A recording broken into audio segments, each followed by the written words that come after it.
दिनै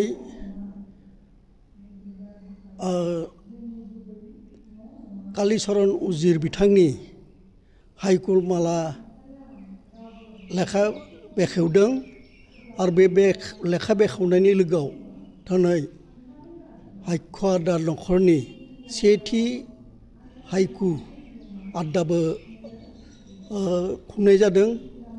दा बे हायकु आदा खुंनायनि मुल गुदियावनो जाबाय जे जोंनि बर'फोरनि गेजेराव हायकुनि जिथु गोहोम दाबो गोलैयाखै, दासो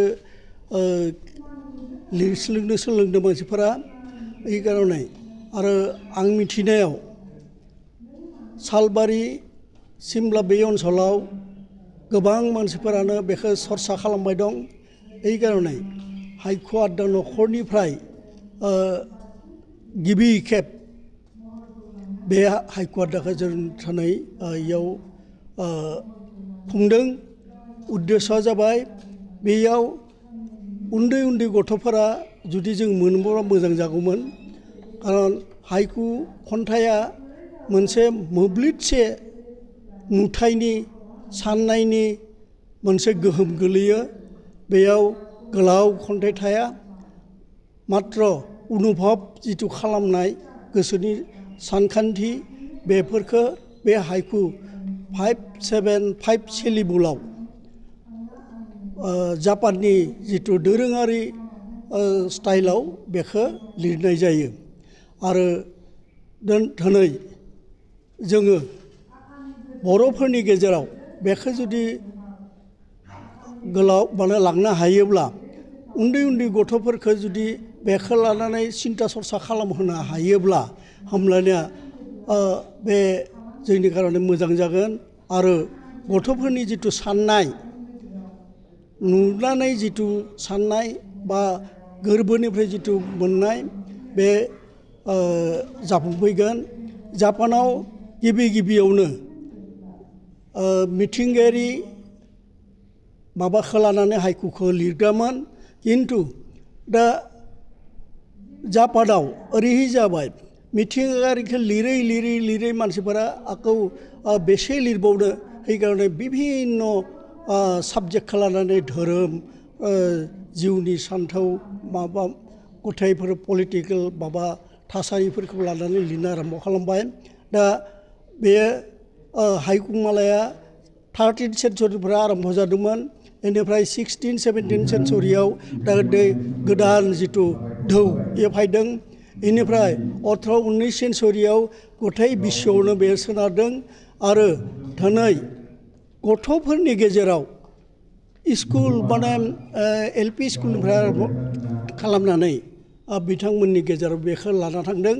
आरो फोथाराव लाना थांनानै बेफोरखौ गावबायदि स्टाइलाव लिरनो खोथायो। आरो बेफोर हिसाब दिनै बिश्वआव हायकुखौ प्रसार खालामदों आरो गथ'फोरनि सान्थौखौ माने गोजोर खालामनो खार'नै नाजाबोबाय दं। नैबे सेथि जिहेतु नोंथांमोननि हायकु आदा नखर बेखौ माब्ला गायसननाय जादोंमोन आरो बेनि मोन्थोरा मा? जोंनि बेनि मोन्थोरा जाबाय, जोंहा मोनसे मोन्थोर दं, माने मट'। बे मट'आनो जाबाय हासार फोथारनि गोथौ सान्थौ, आं मोन्थोर बावगारबाय, गोथौ सान्थौनि आरो फिसा बेगरनि। अर्थात जोंनि बे मोन्थोराव दं जोंनि आइडिय'ल'जि, जोंनि साननाय, जोंनि मावनाय, जों बोरैहाय बेखौ माने सेक्रिफाइस खालामनानै जों गुवारै लाना थांनांगौ, बे मोन्थोराव हाबना दं। जोंनि सान्थौ, जोंनि आइडिय'ल'जि, बे आइडिय'ल'जिनिफ्राय जों बोरै सेक्रिफाइस खालामनांगौ, बेफोर फिसा बाथ्रानिफ्राय जाहाथे बेखौ फेहेरलांनो हायो, बेनो जोंनि गुबै मोन्थोर। माब्ला गायसनजादोंमोन? दा माने आं तारिखखौ बावगारबाय। बे हांख्राय उजिरनि न'आव जों गायसनदोंमोन। जों 3 मानसिया ज' जानानै बेखौ जों गायसंनांगौ। बिनि आगोलाव बेखौ गायसंनायनि आगोलाव आङो समनि बिसुम्बि होननाय आंनि थामथि हाइकु बिजाबखौ आङो बेखेवदोंमोन। बेयाव बे बेखेवनायाव आंनि न'खरावनो बेखेवदोंमोन।